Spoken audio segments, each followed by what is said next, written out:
ကျမနဲ့ counseling ယူတဲ့ client တွေရှိရပါတော့ counseling session ယူတဲ့လူတွေပေါ့သူတို့နဲ့စကားပြောကြည့်တဲ့အခါမှာလေတူညီတဲ့ပြဿနာလေတွေ့ရပေါ့နော်သူတို့တယောက်နဲ့တယောက်ကသူတို့ပြဿနာတွေပြောလာတဲ့စီမှာတူညီတဲ့အချက်တစ်ချက်ကိုတွေ့ရအဲ့ဒါကဘာလဲဆိုတော့လေမဖြစ်သေးတဲ့အရာအဲ့ဒါကိုတွေးပူပြီးတော့စိုးရိမ်နေရကြောက်စိတ်ဝင်တာအဲ့ဒါလေးပေါ့နော်အဲ့လေးကအရင်အရေးကြီးတယ်အဲ့ဒီစိတ်လေးကလေဖြက်စိတ်ပေါ့နော်အရာရာကိုဆွဲချတဲ့စိတ်လို့လည်းခေါ်တယ်သူကလေအဲ့ဒါနဲ့တွေးကြည့်လိုက်ပေါ့နော်ကိုရီအရင်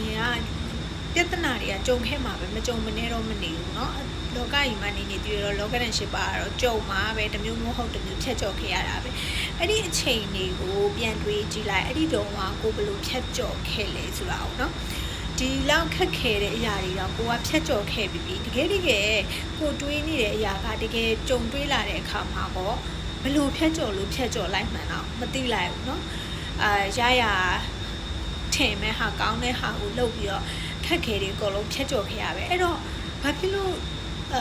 မကောင်းတာဖြစ်မှာလို့ဘာလို့တွေးရတာလဲပေါ့နော်ဒါကတော့လူတဘာဝပဲအတွေးတွေရဲ့တဘာဝသူကတော့ negative ဘက်မှာနေတာများတာဟုတ်အဲ့ခါကျတော့အဲ့ဒါနဲ့သူတို့ meditation ခိုက်တဲ့ meditation တွေပါလုပ်ပေးရတာပေါ့နော်အဲ့လိုဆိုသူပြန်အဆင်ပြေသွားတာတွေပါရှိတာပေါ့နော်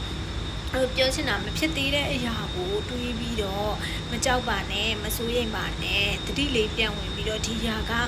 ဖြစ်မှမဖြစ်သေးတာငါဘာကိုတွေးဖို့နေရလဲပေါ့နော်အဲ့လိုလေးပြန်ပြီးတော့စိတ်ထဲမှာပြန်ခေါ်တတိလေးပြန်ကပ်လှုပ်ရှားရှိရလေးကိုလှုပ်ပြီးတော့